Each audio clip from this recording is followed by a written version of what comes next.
On Saturday, my wife relayed the message. She was out watering her plants and said there's an injured bird in the front yard.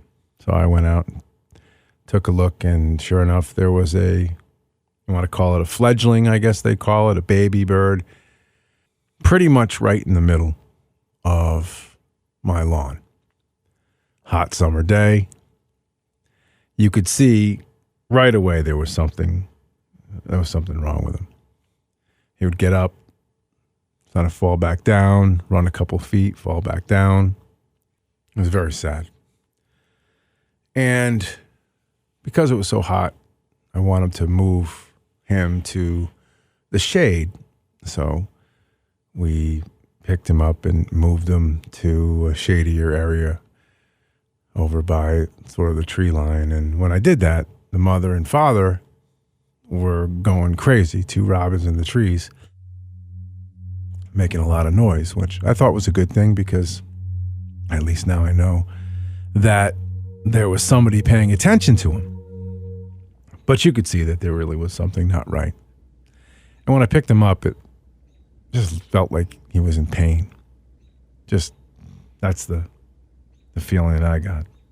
So I immediately went inside and made a couple of phone calls. I tried to get a hold of the Waterford Country School, who rehabs birds, and a couple other folks I tried to reach out to, but I know it was Saturday and everybody was busy. Actually, Rocky, who was directly connected to the country school, he made a couple phone calls for me, but never really heard anything from any of those guys. And I then turned to Facebook, where Freedom First Wildlife Rehab was trading some information back and forth with me, and I eventually came to the conclusion that every time I would go outside, it would cause the parents to really get worked up, and I decided I'd just sit back and I watched. So I decided to go inside, and I'd asked for help, and I was soliciting information from folks on social media and as to what I was going to do next.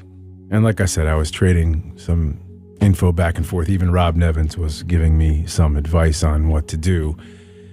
So I just sat and I watched this poor little thing struggle. I mean, it's heartbreaking.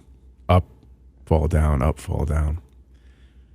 And it would be one thing if you knew that this was the natural course of things, but I just got this feeling that there was something else, right? There was something either physically wrong, or he fell out the nest and hit himself on the head, or broke a shoulder, or broke a wing. He just never looked right. But I had hope, because the mother, or I guess they say that it's the father robin that actually feeds the babies more often than not. I didn't know that. So I watched, and for a couple hours, they just kept coming back, kept feeding this baby, going out collecting bugs and worms and feeding it. And it was taking the food, it was eating it, and then it would get up and try to move, and it would fall back down.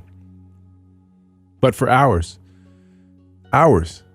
they kept at it and kept a diligent watch out on their baby. And I couldn't find their nest. I didn't know where it was. I would have tried to pick it up and put it back in. I don't know if it fledged too soon, jumped out too soon. Don't know. But it clearly, because there was care being given to it, the mother and the father didn't recognize it as sick. So I kept up hope. And then before the sun went down, people were giving me the advice to get it up off the ground, or to do something elaborate, like build it some kind of a synthetic nest. And I just felt like if I got too involved, the mother and the father would stop caring for it. And that was the last thing that I wanted, because they were still very much involved. So I picked it up one last time and moved it to just under these bushes near this bird bath we have in the front yard. And again, when I moved it, it just seemed like it was in a lot of pain. And I felt, deep down in my heart, it was just going to be a terrible ending to this thing. So night came and went, and I got up in the morning and I went to check on the bird, just hoping against hope that it was better, moving better. Maybe it was just in its very initial stages the day before, and now it was moving around better and freer. But when I saw him, it was already too late. He was already gone.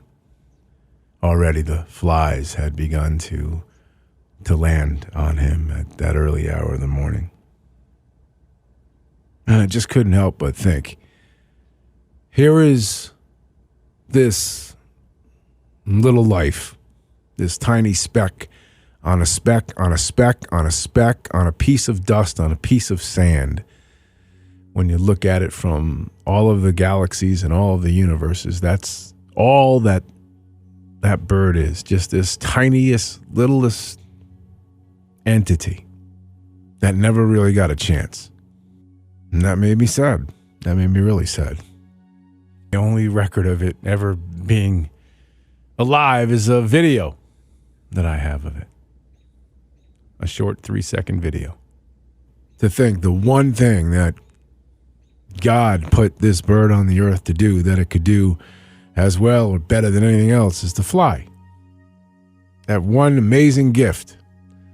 That one just incredible strength that was in this bird's DNA. And he never really got a chance to utilize that. And in his short life, I have no idea how old he was. Weeks, maybe. Days, maybe. I don't know how fast they grow. But in that short period of time, he never got a chance to do the one thing that makes him special. That one thing that made him unique. I understand the circle of life. I get it. It's just something that seems very wrong when it's the babies or the weak. You can understand the plan of two male lions fighting for territory and one of them killing the other, or a bear killing a caribou to survive. But when a baby bird, a couple days old, falls out of the nest and dies all by itself in the middle of the night, I'm not sure what the purpose of that is. I just really wish that he'd gotten the chance to do the one thing that made him extraordinary. One little bird sitting in a tree, one little bird singing to me, one little bird singing in a tree. Oh, what a sight to see. Two little birds singing in a tree, and can't you hear their melody? Two little birds singing in a tree. Oh, what a sight to see. And I say, tweet,